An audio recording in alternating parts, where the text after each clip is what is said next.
Hola, ¿qué tal? Buenas tardes. Mi nombre es Betsabe Vázquez. Yo soy estudiante del doctorado en Inteligencia Artificial en el Instituto de Investigaciones en Inteligencia Artificial de la Universidad Veracruzana y formo parte del grupo de divulgación de la IA denominado Código IA, en el cual hemos preparado una serie de entrevistas a investigadores en el área de inteligencia artificial que denominamos Entre la vida y la academia. Y bueno, en esta ocasión a mí me tocó el turno de entrevistar al doctor Christian Lemaitre, quien es doctor en informática por la Universidad de París 6, físico por la Universidad Nacional Autónoma de México, ha realizado labores de docencia, investigación, desarrollo de innovaciones tecnológicas y consultoría en distintas instituciones como el Instituto de Investigaciones Matemáticas Aplicadas y Sistemas de la UNAM, la Facultad de Ciencias de la UNAM, el Instituto Tecnológico de Estudios Superiores de Monterrey y el Laboratorio Nacional de Informática Avanzada, LANIA, que se encuentra en Jalapa. Eh, Ha sido fundador también de varias organizaciones científicas de computación, como la Sociedad Mexicana de Inteligencia Artificial, el Laboratorio Nacional de Informática Avanzada, la Sociedad Mexicana de Ciencias de la Computación, la Organización Iberoamericana de Inteligencia Artificial y más recientemente de la Academia Mexicana de Computación. Y bueno, sin más preámbulos, vamos a dar la bienvenida al doctor. Bueno, hola doctor, ¿cómo se encuentra? Muy bien, gracias, Betsabe. Gracias por la introducción. Bueno, pues vamos a empezar con estas preguntas que preparamos para conocer un poquito más de su trabajo, un poquito fuera de la academia. Y bueno, pues la primera pregunta que tenemos es, ¿qué originó su gusto por la ciencia? Pues mira, yo creo que fueron mis profesores, básicamente, empezando con profesor de matemáticas de la secundaria y luego el profesor de matemáticas de la prepa y el de física y el de química, que me hicieron ver que esas cosas me gustaban. Eso me permitió decidirme a tomar o inscribirme en la carrera de física en la UNAM y ahí continué con esa formación y ahí de nuevo fueron mis profesores los que me, me dieron ese gusto por la ciencia.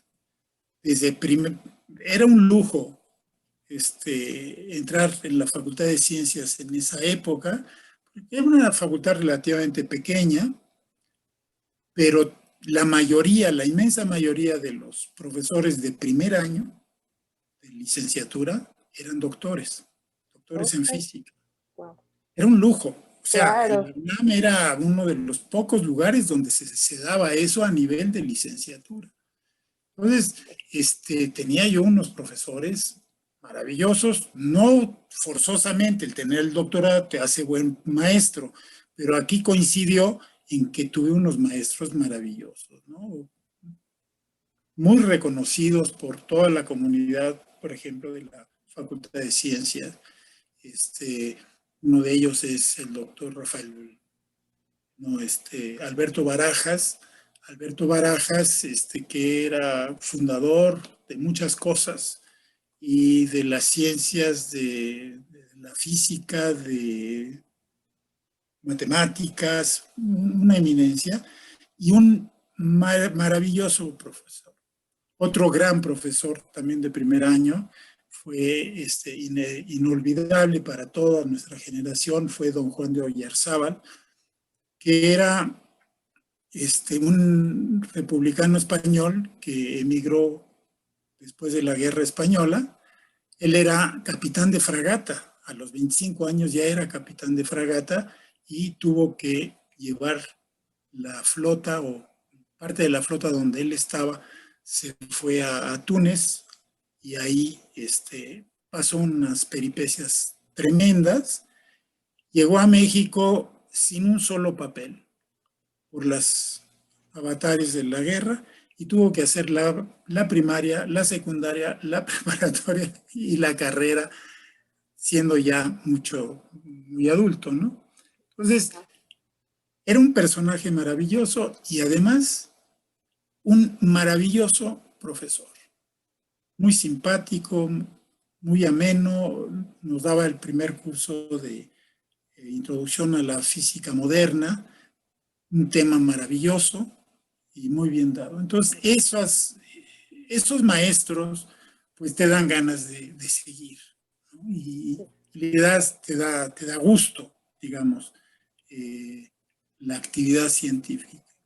Y luego ya a finales de la carrera entré en contacto con otros también maestros muy importantes que marcaron mi derrotero, en particular el doctor Alejandro Medina, que me introdujo a la cibernética y a la teoría del control y a la inteligencia artificial. Un personaje del cual se podría hablar mucho. Y fue un personaje muy importante porque le dio clases a la mayoría de todos los que habían sido mis profesores. Sí, este tipo de profesores son los que me metieron, digamos, en el campo, y de ahí decidí pues, irme a hacer un doctorado en inteligencia artificial. Decidí ir a París, y ahí mi director de tesis también fue muy importante porque él me enseñó el oficio de investigación, de leer artículos, de discutirlos, de estarle dando vueltas al asunto, de ver las mejores soluciones, de programarlas, etc. Todo ese oficio de investigación me lo enseñó él. Y bueno, siempre le quedé muy reconocido. Qué bonito. Entonces así es como entré a la ciencia. Qué bonito, porque creo que no todos tenemos la fortuna de que nuestros profesores, creo que los primeros inicios nos motiven así, y menos los de matemáticas y esas áreas, ¿no? Generalmente nos da más miedo que gusto, ¿no? Por querer seguir cuando somos más pequeños. Y pues la verdad es que es muy padre que escuchar que desde los Sí, inicios tuve mucha tuvo suerte, realmente tuve mucha suerte. profesores buenos que le motivaron. Eso la verdad es que sí, siempre se recuerda, ¿no? Y bueno, continuando con esto, ¿en algún momento pensó o decidió dejar de hacer ciencia? Mira, una vez que se te mete, digamos, el espíritu científico en la cabeza, es muy difícil decir que vas a dejar la ciencia. Puedes pasar a trabajar a otras cosas, pero la ciencia ya se te queda. O sea, es una manera de ver la vida, de ver lo que sucede, de integrar la información nueva, de estarle dando vueltas constantemente en la cabeza a las novedades, a las hipótesis que te haces. Eventualmente, si se dan las circunstancias, te pones a trabajar ahí y puedes sacar algún resultado que se pueda hacer publicable, etcétera, pero no forzosamente todo tiene que ser publicable, ¿no? O sea, es una actividad. Entonces, dejar de hacer ciencia como tal, no. Pero sí, en algunos casos, pues tuve que dejar un poco la actividad más de investigación que en otros momentos, ¿no? Pero probablemente la parte más activa en investigación coincidió con la parte más activa en desarrollo de nuevas aplicaciones, de innovación tecnológica y demás, que es en el periodo en que estuve en Jalapa, en el ANIA. Fue mi periodo más productivo, digamos, y en los dos ámbitos. ¿Cómo cuánto tiempo estuvo acá en Jalapa? 13 años. 13 años. Imagino que todo en ese tiempo ya estaba, o sea, estuvo en la maestría también en inteligencia artificial como profesor. O sea, nosotros le propusimos a la Universidad Veracruzana Ujú. crear la maestría. allá. Fue una creación conjunta de la Universidad Veracruzana y del ANIA. Por eso fuimos los primeros profesores, etcétera, etcétera. Muy bien. Y esto pues también nos genera otra pregunta. Entonces, si no fuera científico, ¿qué otra profesión le hubiera gustado ejercer? Mira, yo creo que así como profesión, pues habría que buscarle más del lado de la sociología o de la ciencia política, ¿no? A mí desde pequeño siempre me interesó leer el periódico, ver la política, los eventos. Y cuando llego a la universidad, a la Facultad de Ciencias, bueno, ahí descubro un mundo impresionante de discusión política de muy alto nivel. Fue un descubrimiento para mí.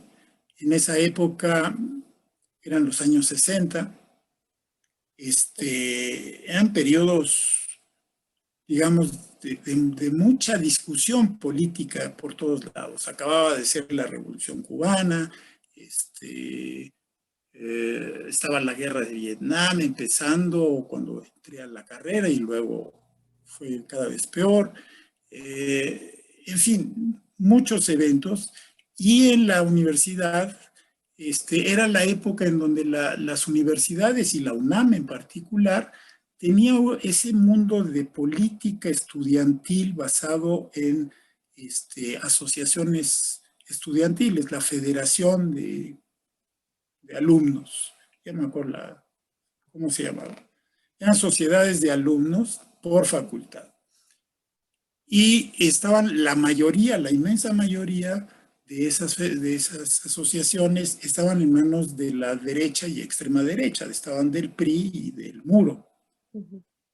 Y los que no congeniábamos con esas visiones, pues nos empezaban, bueno, ya estaba, cuando yo llegué ya estaban muy, muy organizados y demás, y es que descubro esta discusión política. Entonces, la política para mí es algo muy, muy importante, y luego, bueno, pues a lo largo de la carrera, finalmente sacamos a la derecha de la asociación de alumnos, y vino el movimiento del 68, cuando ya me iba yo a presentar mi tesis de licenciatura. Entonces dejé mi tesis de licenciatura en el escritorio y me dediqué a participar muy activamente en el movimiento. Pues bueno, pues la política para mí ha sido al mismo tiempo que la ciencia Un más dura. complemento. Entonces, y luego cuando fui a París, pues fui a París después del mayo 68, llegué en 69 a París, y ahí pues terminé mi formación, digamos, más teórica, asistiendo a cursos de pues algunos de los grandes personajes de la época en Francia, ¿no? Como Michel Foucault, Edgar Morin, etcétera. Y Claude Lévi-Strauss también. En fin, sí, como que me formé paralelamente en estos temas más de, digamos, de sociología y de política. Sí, sí, los combinó bien durante su Y ya desarrollo y aprendizaje. se me quedó ya. Todavía lo No, sigue. pues son cosas que no te marcan, o sea, es una Claro, visión, o sea, ya es una manera de ver las cosas. sí, sí, sí. Entonces, pues sí, la historia, la historia de la ciencia, la filosofía de la ciencia, la política de la ciencia, todo eso, pues es algo que a mí me interesa mucho. Bueno, y una pregunta, ha dado, bueno, me surgió ahorita, ¿no? Nada más así como, ¿No? Claro. ha dado algunas, no sé, quizá ha impartido alguna clase o algo en otras áreas que no sean propiamente, bueno, como de ciencias de la computación. Sí he impartido en otras áreas, pero siempre relacionado de alguna manera con la computación. Sí, cosas más interdisciplinarias, sí. Y en el área de computación me dedico mucho a dar cursos más interdisciplinarios también. Sí, porque como mencionaba ahorita un poco la cuestión de la sociología y esa área, no sé si a lo mejor alguna vez haya también trabajado en... Bueno, no, tampoco tengo, digamos, la formación como para aventarme cursos de sociología, pero sí sobre las cosas que conozco mejor, que es la parte de ciencias y demás, bueno, sí puedo opinar y puedo preparar un curso y eso sí, como no. En la actualidad estoy trabajando en cosas de ese estilo, que es la parte de ética de la computación y de la inteligencia artificial. Ah, Entonces, yes. justamente es en ese... Un tema muy interesante y muy importante, ¿no? Sobre todo Sí, sí, sí, ahorita está ahorita. en pleno auge. Claro, sí, sí, sí, qué va a pasar con todo eso? Bueno, pues muy, muy padre. Oiga, doctor, y por ejemplo, ¿usted considera que México es un buen país para hacer ciencia? Es una pregunta que tienes, como dicen, su jiribilla. Este, mira, digamos, lo puedo contestar en dos momentos. En un primer momento te puedo decir, en México tenemos investigaciones e investigadores y grupos de investigación de primera, en todas las áreas o en la mayoría de las áreas, y en particular en computación e inteligencia artificial tenemos excelentes grupos de investigación y excelentes investigadores, programas de posgrado, etcétera. Entonces, si nos atenemos a esos datos, yo te diría, sí, por supuesto, México es un país bueno para la ciencia, porque ahí están esos ejemplos. Pero si le rascamos tantito, nos damos algunas estadísticas y empezamos a ver el número de investigadores que tenemos por millón de habitantes. Por ejemplo, hay una estadística que estuve consultando hace no mucho, de la OCDE, o sea, de la lista de los 34 países más o menos más avanzados económicamente con el Producto Interno Bruto más grande. Estamos en último lugar. Así de fácil. Chile está adelante, un poquito adelante. Argentina está un poquito más adelante. Los países nórdicos, Finlandia, Suecia, Dinamarca y Corea del Sur son los primeros de la lista. Entonces, hay, sí, Difícil. sí es un país donde se puede hacer ciencia, pero tenemos que pensar qué tipo de ciencia tenemos que hacer. Y ahí hay un problema de fondo desde mi punto de vista. Desde mi punto de vista, culturalmente, no sé en qué momento se perdió, pero le perdimos respeto a la cultura y respeto al profesor, al maestro. No hay lo que hay en otros países, ese respeto al maestro. El maestro es un personaje muy importante en la sociedad, en los pueblos, en las ciudades, en la sociedad en general. Y eso se le perdió. Entonces, tenemos un sistema educativo que no le presta, no tiene respeto, pues, a, a los profesores y por lo tanto no tiene respeto a lo que hacen y a lo que deberían de hacer y a la cultura y a los niveles culturales en general. Y esto es a todos los niveles. No se puede decir que es un problema de los sectores más pobres del país, que son la mayoría. No, en todos los estratos no hay ese respeto que hay en otras sociedades al maestro, es decir, al representante de la cultura que hay que traspasar de generación en generación. O sea, la sociedad se organiza de esa manera Y si ese eslabón que está introduciendo a los jóvenes al conocimiento no se le da importancia, pues se pierde una cosa muy importante en la evolución de la sociedad. Entonces, creo que ahí hay un problema muy, muy, muy serio de nuestro país. Ese es mi punto de vista muy personal. Sí. Entonces, en esas circunstancias, pues la ciencia es lo de menos. O sea, los niños no entienden lo que leen. Sí, sí. Sus niveles de matemáticas son muy malos. O sea, los exámenes estos de PISA y demás, ¿no? Pues nos dicen eso, ¿no? Pues va junto con pegado todo esto. Y hay muchas otras estadísticas que refuerzan esto. Entonces, ese es un problema. Y lo que yo creo que pasa es que México, México ahorita está muy polarizado en cuanto a la ciencia. Yo creo que es muy estéril esa discusión que hay en la actualidad y deberíamos de plantearnos más seriamente qué tipo de ciencia necesita nuestro país en las circunstancias que acabo de describir.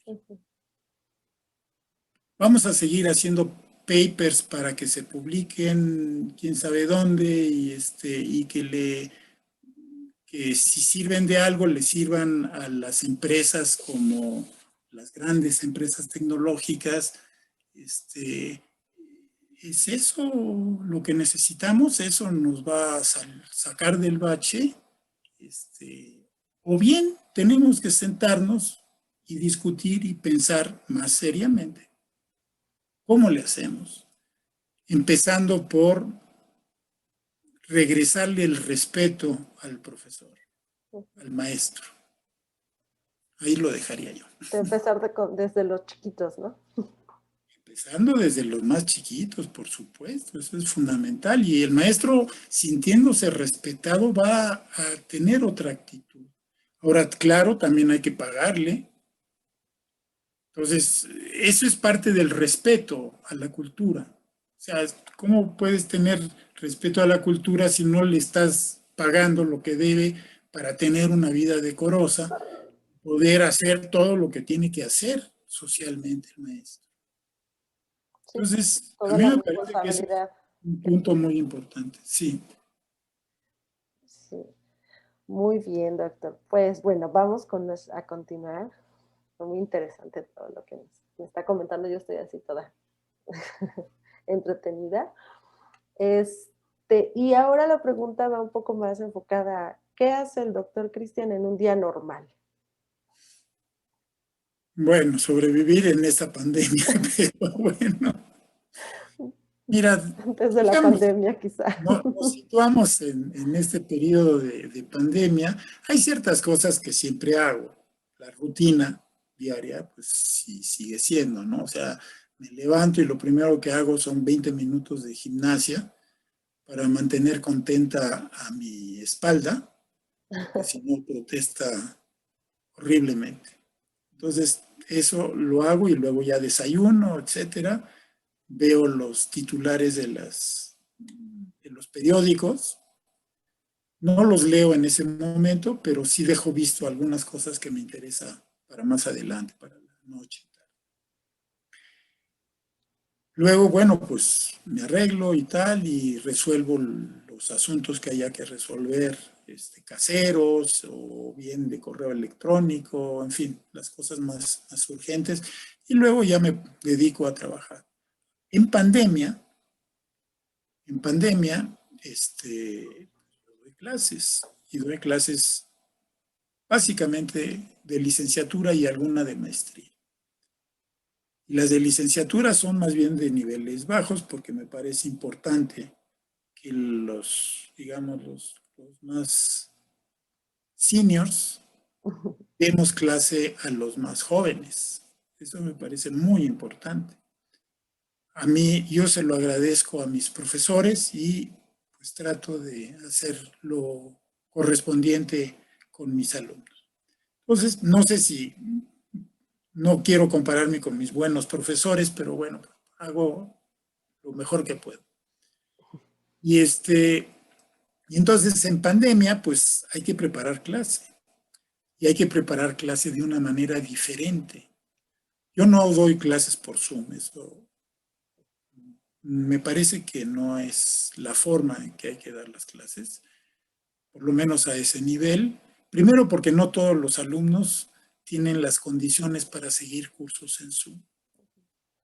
No tienen ni la infraestructura, ni la instalación casera, etcétera, etcétera. Tienen muchos problemas, ¿no? Los alumnos de la UAM pues son clase media baja, no son las mejores condiciones para tener clases a distancia en Zoom.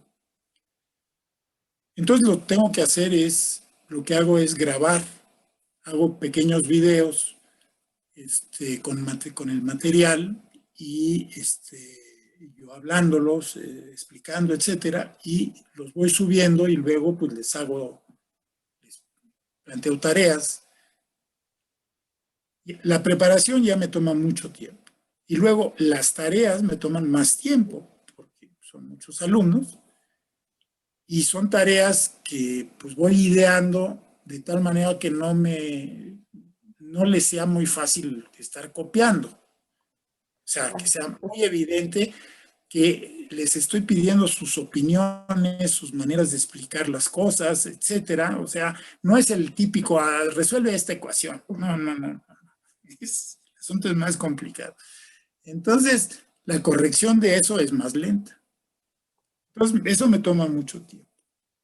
Pero bueno, llega un momento en donde termino y, digamos, si no he terminado, a la hora de comer, antes de comer, salgo a caminar media hora por aquí, por los jardines, con máscara, con De todas mascarilla, las medidas. a distancia, etcétera, etcétera, con todas las medidas, como dices, sí. Entonces, eso es muy importante también, esa rutina diaria de caminar, por lo menos media hora, a buen ritmo. Y luego, pues ya como, tal, platico con mi mujer y resolvemos las cosas que haya que resolver, platicamos de la familia, de los amigos, etcétera. Planeamos nuestras entrevistas con nuestro nieto, que está a 9 horas de diferencia de nosotros, vive muy lejos. Entonces tenemos que idear y mantener una cierta conversación con él. Es algo muy divertido y entretenido para nosotros también. Entonces, y luego ya en la tarde, pues me sigo trabajando con los pendientes. Si estoy trabajando un tema en particular, pues ya me dedico a trabajar sobre el tema, hacer lo que haya que hacer, escribir, leer artículos, etcétera, etcétera, ¿no? Lo clásico. Y ya después de la cena, pues ya normalmente cambio de switch, a menos que haya alguna cosa pendiente. En el Inter hubo reuniones Zoom con colegas de la universidad, etcétera, etcétera. Y en la noche, pues cambio de switch, me pongo a leer los artículos que había yo apartado o ver los canales de noticias que hay en internet. Tengo una serie de canales que veo más o menos regularmente y a veces pues veo una película o documentales. Hay muy buenos documentales que han ido apareciendo en distintos canales. Y ya, ese es mi día. Termina un día. Muy bien.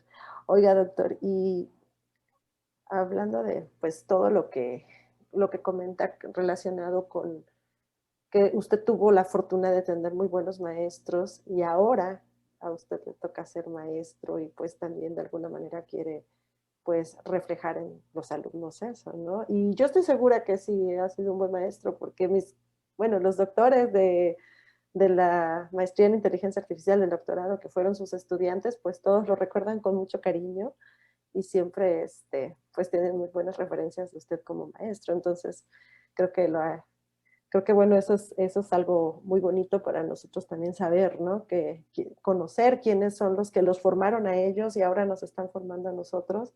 Y para nosotros pues es siempre halagador poder saber quiénes son.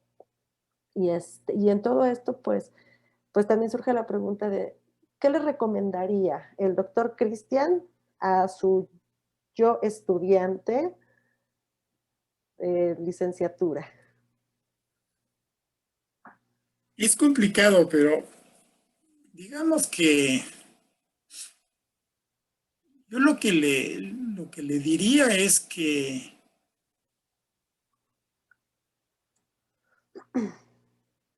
el mundo físico, el mundo biológico y el mundo social son un solo mundo y es un sistema súper complejo.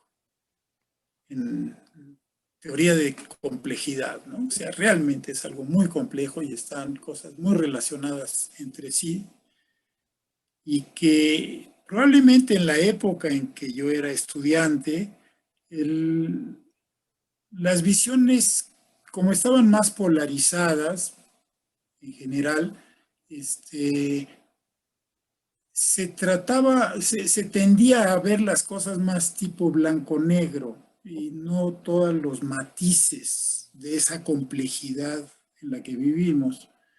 Entonces, mi recomendación sería ponte las pilas y ve que las cosas son más complejas de lo que parecen. Ok, sí, pues sin duda creo que el tiempo a veces nos hace ver que son más complejas de lo que creíamos cuando éramos más chicos, ¿no? Más jóvenes. Sí. Muy bien, doctor. Oiga, y algún libro que usted le pudiera recomendar a, no sé, cualquier persona, pero un libro que no fuera de ciencia, ¿cuál Mm, sería? Yo tendría tres recomendaciones. La primera sería Pedro Páramo, de Juan Rulfo. Ok. ¿Sí? El segundo sería El Llano en Llamas, de Juan Rulfo. Creo que esos dos son dos obras de arte absolutamente fundamentales para la literatura mundial y para la cultura mexicana. Indudablemente son una, un punto y aparte en la literatura y en la literatura mexicana. Y el tercer libro, que de alguna manera tiene cierta influencia de Pedro Páramo, de alguna manera, pero tiene la exuberancia del trópico, es Cien años de soledad, Ok. de García Márquez. Esos tres libros me parecen fundamentales y los recomendaría a todos. Son cosas que hay que leer. Sí, sí. Sin duda, bueno, pues esperemos que tengamos allí comentarios de quienes no lo han hecho y quieran hacerlo. Y bueno, quizá de quien ya también lo hizo y quisiera comentar después algo al respecto.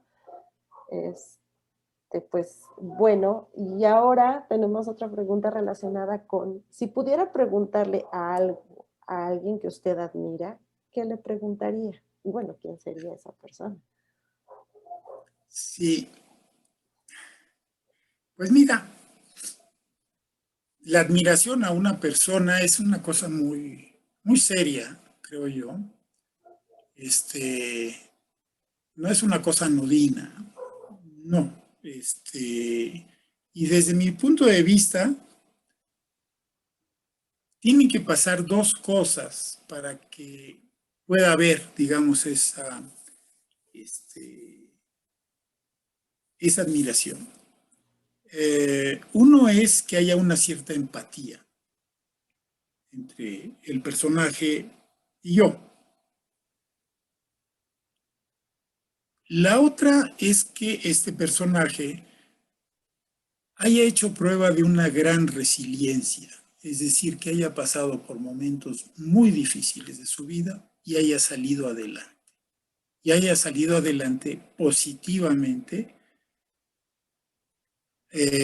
aportando a su entorno, pues, muchos puntos positivos, en particular tanto su entorno familiar como puede ser su entorno social. O sea, puede ser a distintas escalas.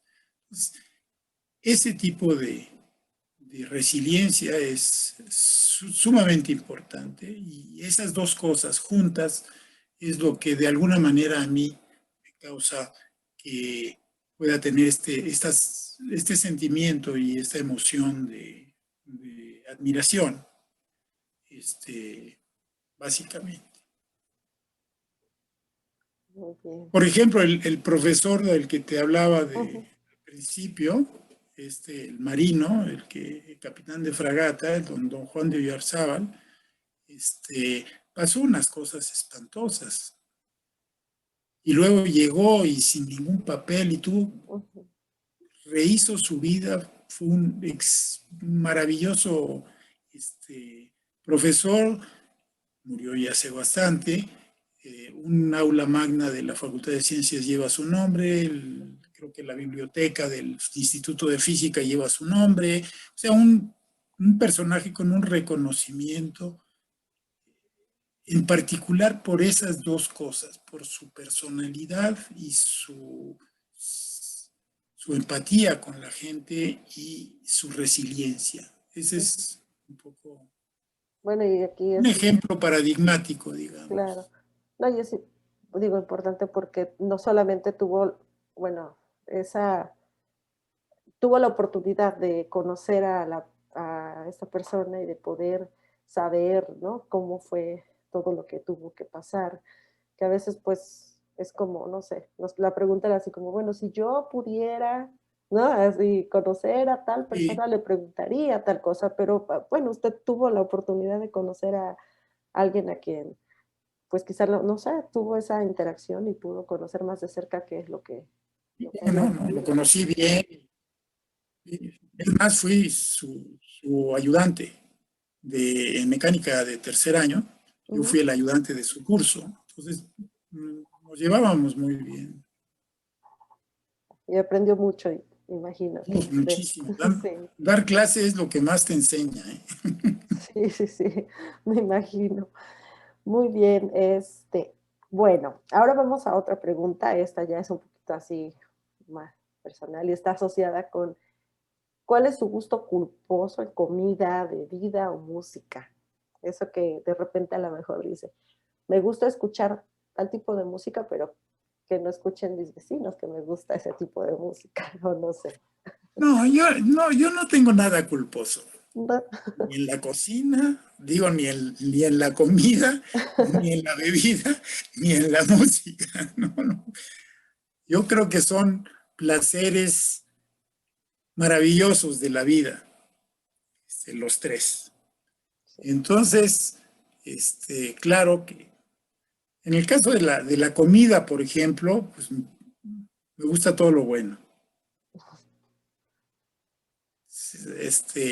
Yo fui entrenado, digamos, por llamarlo en términos de inteligencia artificial, durante 23 años de aprendizaje profundo, de un gusto maravilloso que tenía mi madre, que era una excelente cocinera, que tenía una sazón única. En particular, todo lo que era comida francesa y comida mexicana le salía de maravilla.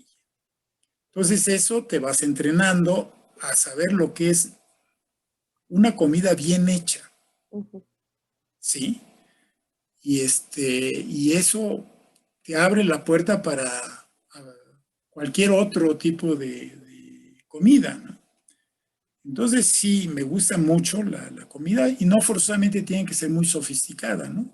Unas ricas enchiladas de mole de jico, maravillosas, o un pescado a la veracruzana, bien, ¿no? O sea, la comida tradicional,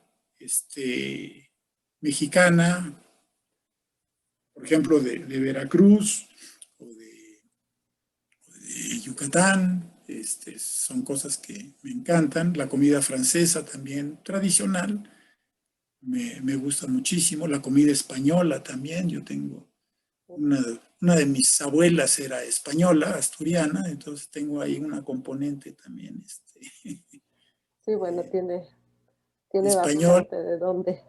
y eso también me gusta mucho. Y en bebidas, pues el vino me gusta, el vino tinto de preferencia, pero también el vino blanco. El vino tinto. El problema con el vino es que hay que estar negociando constantemente con las botellas, porque todo depende del precio que Ajá. puede uno pagar para obtener la calidad del vino. En general, ¿no? A veces hay cosas que no funcionan, pero entonces hay que negociar, pues, qué tanto, que sea sustentable el asunto, ¿no? Es decir, que pueda sostener, tomar un vinito de vez en cuando a un precio razonable. Y de vez en cuando a lo mejor algo un poco más de alta calidad, ¿no? Pero bueno. Y de música, pues me gusta todo también. Me gusta todo excepto el hard rock y ese tipo de cosas no me gusta para nada. Y las nuevas cosas estas que no El cantan, sino reggaetón. ese tipo de cosas. No, a mí me gusta la música. Me gusta la música porque al oír a alguien que no le entiendo lo que dice, pues tampoco Sí, no, es complicado. sí, además en un ritmo ahí muy, no, no, eso no me gusta, pero todo lo demás, todo. Sí. Muy bien. Pues bueno, pues ya estamos casi llegando al final de nuestra entrevista y ahora lo que, bueno, nos gustaría es que nos comparta alguna anécdota graciosa que haya vivido en algún congreso o en alguna presentación o no sé, donde usted, lo que nos quiera Mira, compartir. este, ya se me borra un poco la memoria, entonces quizá no voy a ser muy exacto, pero el contexto sí va a ser Ok. exacto. Los detalles no, pero eh, yo creo que habrá sido el primer congreso organizado por la Sociedad Mexicana de Inteligencia Artificial. El presidente era José Negrete, el vicepresidente era Pablo Noriega, yo era vocal, y el secretario era Antonio Sánchez Aguilar. Y el congreso se hizo en la UDLA. Sánchez Aguilar era vicerrector de la UDLA. Entonces, pues las instalaciones de la UDLA en Puebla son excelentes y pues tuvimos un muy buen congreso. Y uno de los momentos importantes fue la organización de una mesa redonda sobre política informática, en donde se invitó a los representantes, en particular el director de política informática del INEGI. El INEGI originalmente era Instituto Nacional de Estadística Informática y de Geografía e Informática, INEGI. Entonces, era quien dirigía la informática en los años 80 y todavía 90. Luego ya eso se hizo un relajo. Entonces, originalmente había sido el INEGI que nos había convocado a una reunión con los representantes de las asociaciones española y portuguesa de inteligencia artificial en el 85.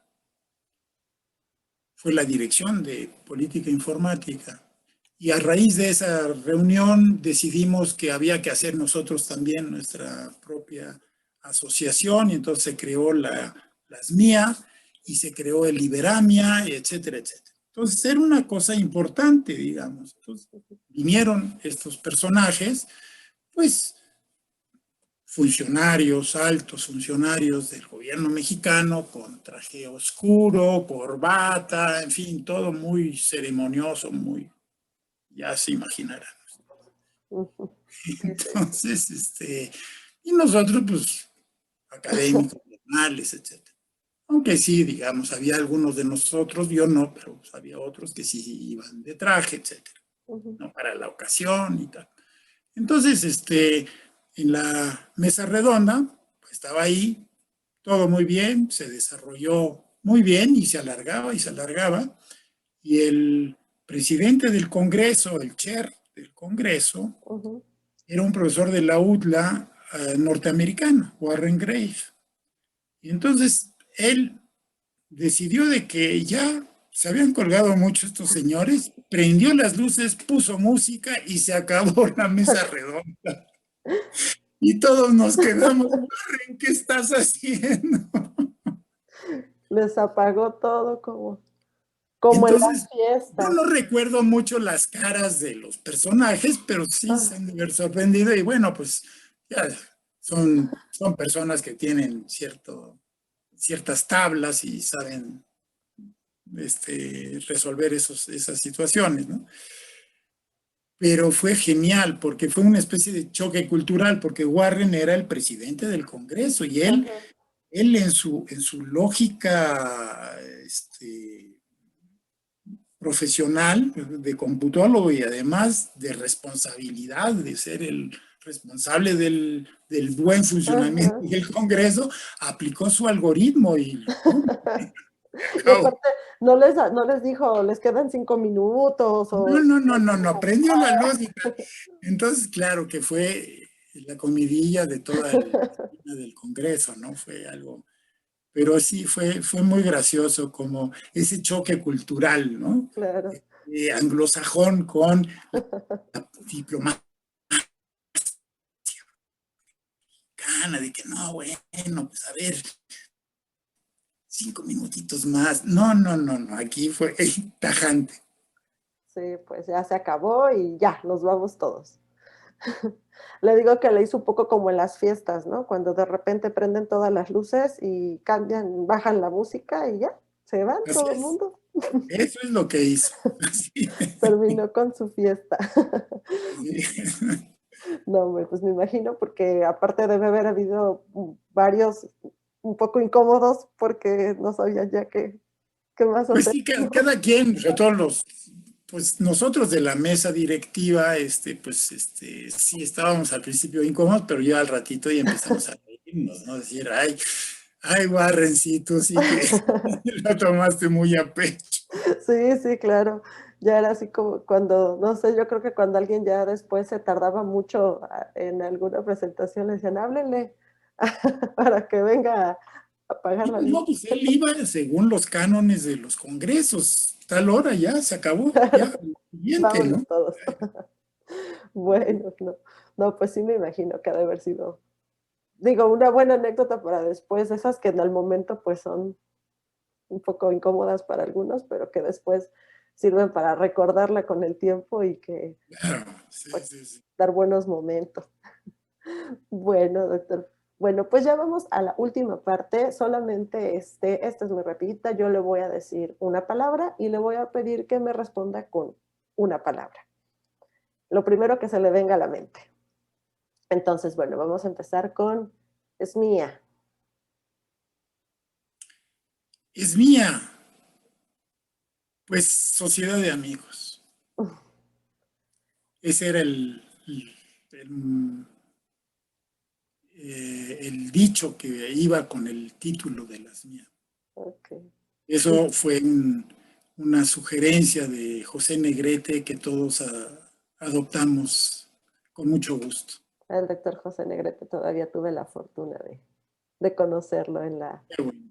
en la, en la maestría y bueno, pues sí, gran persona, de verdad, un personaje importantísimo para todos nosotros en este momento. Mm, Indudablemente. ok, inteligencia artificial.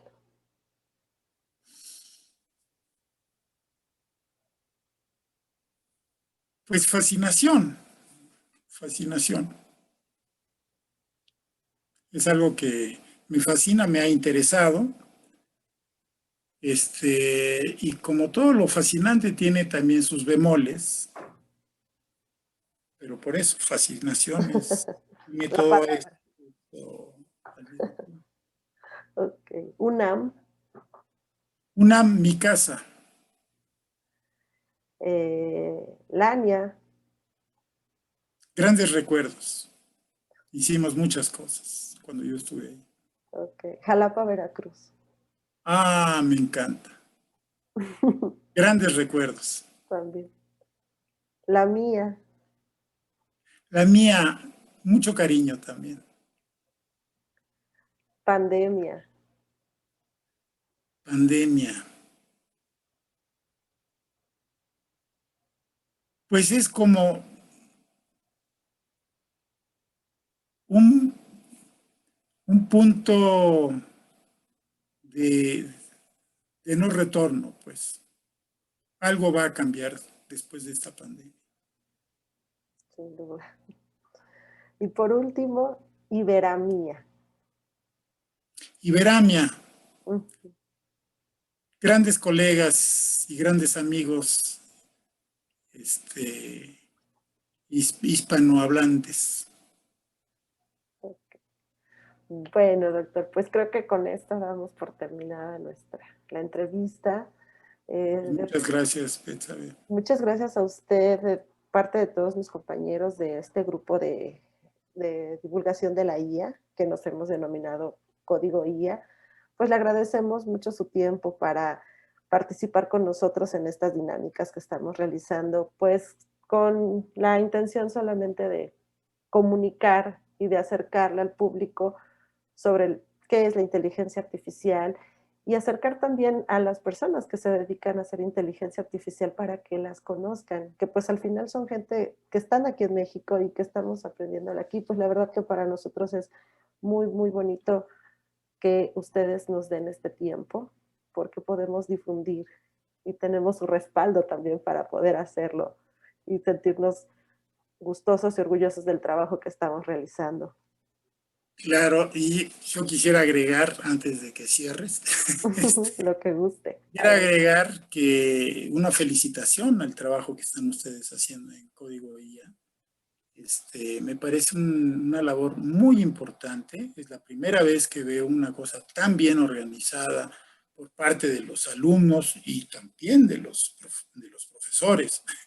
Es algo sorprendente, gratamente sorprendente, y los felicito muchísimo y eh, espero que sigan trabajando de la misma manera y que se vaya difundiendo cada vez más el trabajo que ustedes realizan. Creo que es muy importante. Y qué bueno que lo graban porque eso va a quedar y va a ser van a ser documentos, o sea, la colección de todos estos videos va a ser importante